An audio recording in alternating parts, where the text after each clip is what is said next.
کہ چاند تارے ہی کیا دیکھتے رہ گئے، چاند تارے ہی کیا دیکھتے رہ گئے، چاند تارے ہی کیا دیکھتے رہ گئے، ان کو عرض و سما دیکھتے رہ گئے، ان کو عرض و سما دیکھتے رہ گئے۔ اتنی ہماری اوقات تھی، ہم درے مصطفیٰ دیکھتے رہ گئے، ہم درے مصطفیٰ دیکھتے رہ گئے، نور ہی نور تھا دیکھتے رہ گئے، نور ہی نور تھا دیکھتے رہ گئے، نور ہی نور تھا دیکھتے رہ گئے، اور جب سواری چلی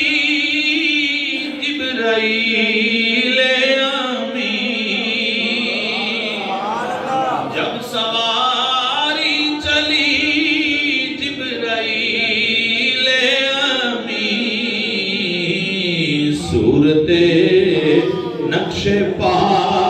دیکھتے رہ گئے، صورت نقش پا دیکھتے رہ گئے، صورت نقش پا دیکھتے رہ گئے، اور وہ گئے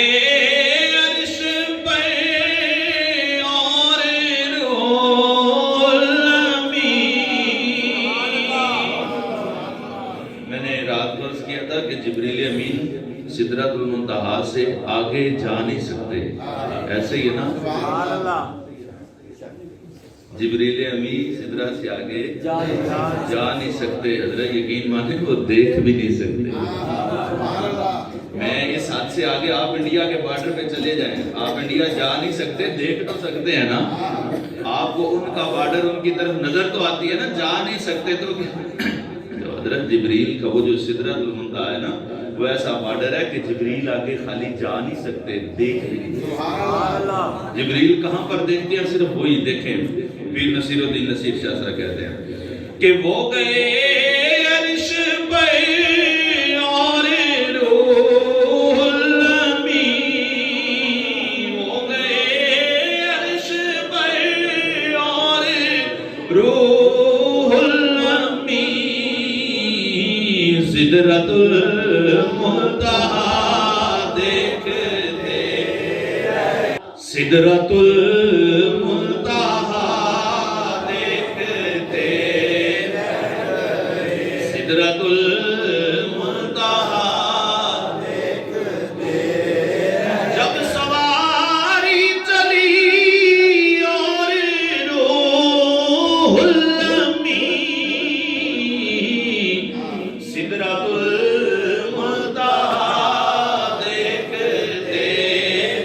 گئے، سدرۃ المنتہا دیکھتے رہ گئے، پڑھ کے روح الامین سورہ والضحیٰ، جب نازل ہوئی ہوگی سورہ والضحیٰ واللیل اذا سجا ما ودعک ربک وما قلی وللآخرۃ خیر لک من الاولی۔ جبریل ادھر حضور کو آیتیں سنا رہے تھے، ادھر حضور کے چہرے کو دیکھ رہے تھے۔ جبریل لے کے آئے ہوں گے سورہ والضحیٰ تو ادھر حضور کے چہرے کو تکتے ہوں گے، ادھر دل میں خیال آتا ہوگا سونے ربا قسم تو صحیح کھاتے، والضحیٰ محبوب تیرے روشن چہرے کی قسم ہے، جب وہ خوب چمک جاتا ہے، ضحیٰ چاش کا وقت جب سورج خوب چمک جاتا ہے، آب و تاب پوری ہوتی ہے، اس کو کہتے ہیں والضحیٰ۔ وہ محبوب اپنے پورے حسین مکھڑے کے ساتھ جلوہ گر تھا، اور پھر پیر صاحب فرماتے ہیں پڑھ کے روح الامین سورہ والضحیٰ چہرہ مصطفیٰ دیکھتے رہ گئے، چہرہ